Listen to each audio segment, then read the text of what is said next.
What's up everyone? Today I'm going to show you how to create cinematic gimbal movement with your smartphone. And I will be using the iPhone 13 Pro Max with the DJI OM5. And what I like about this gimbal is that it has a built-in extension pole allowing me to create unique gimbal shots. But you can use any other gimbal. The principles applied in this video are the same. And by the end of this video, you will be able to create basic gimbal movements that will make your shot more dynamic and cinematic. So with that said, let's get started. So this here is a ruin in Regensberg. I thought this would be an interesting place to create our gimbal moves. And it's also pretty cold out here.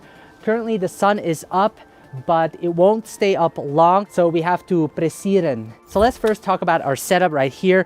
So I have the iPhone 13 Pro Max mounted to the DJI OM5, and you want to make sure your phone is balanced correctly. This way the gimbal won't have to use a lot of power and you can operate more smoothly. Now, if you have the DJI OM5, I actually created an in-depth video on how to use this in your video. So make sure to check it out. I will leave the link up here. So let's talk about camera settings. Now, the two video apps I like using is the native camera app and Filmic Pro. Now, DJI also has an app that you can pair it with your phone called the DJI Mimo app, but we won't be using that app since I prefer using the native camera app right now, especially for run and gun shooting. It's easier to operate with and in my opinion produces a much better image quality. Now, in terms of resolution, I will be shooting in 4K because 4K has more detail, and I will be changing the frame rate from 25 to 60 frames per second. This way I can slow the footage down and will look even smoother when slowed down.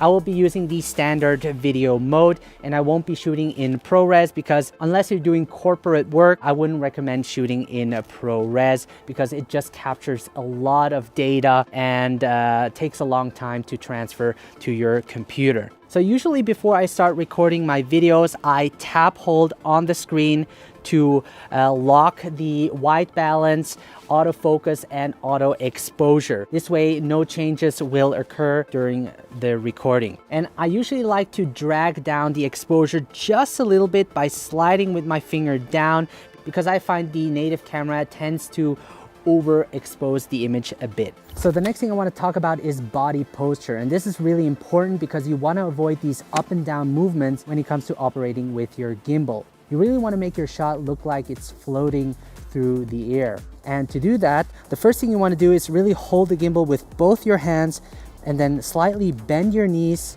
and then walk forward in a constant speed, heel to toe.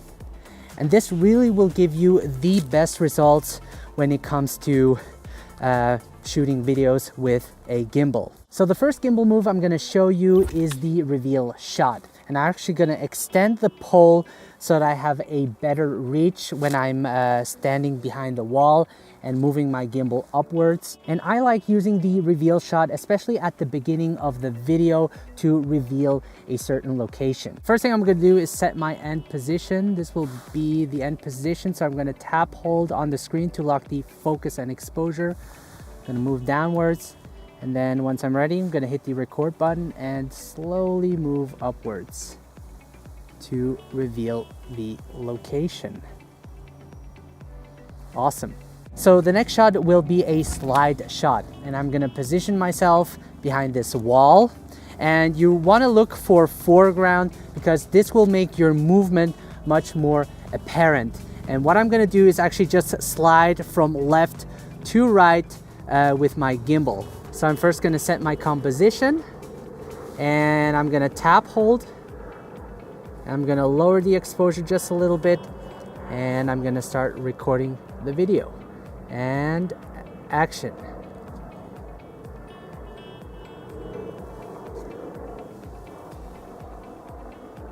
All right. So the next camera movement I'm going to create is a push-in shot, and I'm going to use the entrance for that because we have these two walls here that are going to create more depth in our shot and make the movement when I move forward more apparent. And what I'm also going to do while I push forward is I'm actually going to reveal the top of this ruin. So first I'm going to lock the exposure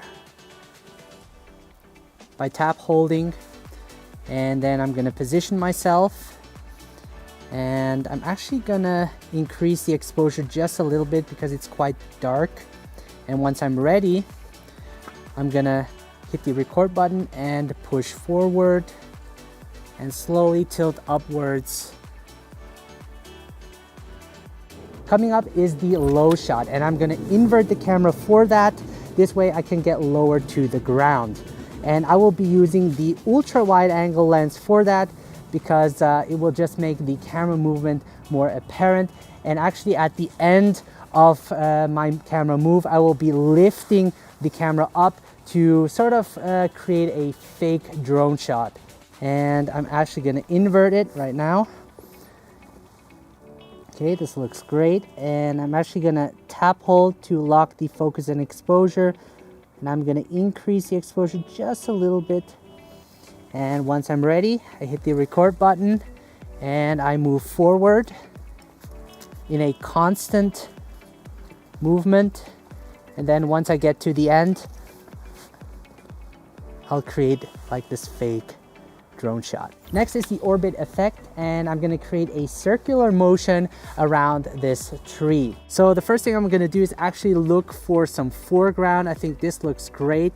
And then I'm gonna tap hold to lock the focus and exposure. And once I'm ready, I'm actually gonna circle around the tree as good as I can. So let's go. See that? Oh yeah. Now something else I like to do is actually push through objects. And this can be a little bit tricky, but with the DJI OM5, I can actually use the extendable pole and position it like this to really smoothly push through objects. And I'm gonna use this tree for that. I'm gonna center it, and I'm actually gonna lock the exposure and focus. And once I'm ready, I'm gonna hit the record button, and I'm gonna slowly push through these tree branches and go. As good as I can. So the next thing I'm gonna create is a push out shot, and I think this perspective is really nice, also with the sun hitting the walls. And you also have these leading lines which point towards this rock. So I'm gonna position myself, and I'm gonna tap hold to lock the focus and exposure. And once I'm ready, I'm gonna hit the record button and slowly move backwards.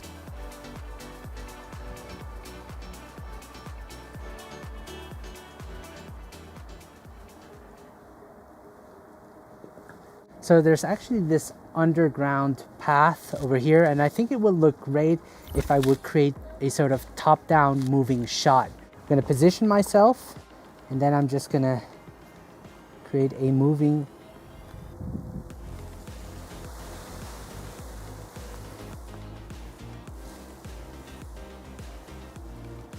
Alright guys, so these were the camera movements, and this is how it would look like if I would edit the video together, adding music and sound effects.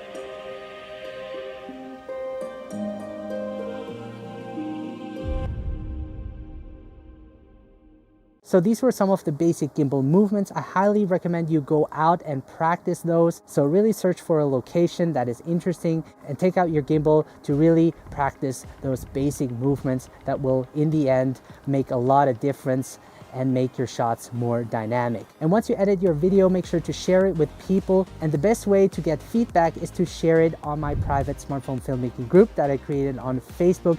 This way you will get feedback and continuously learn and improve your smartphone filmmaking skills. All right, guys, with that said, it's getting cold outside. I need to head back home. You guys take care, have a great day, and see you the next time.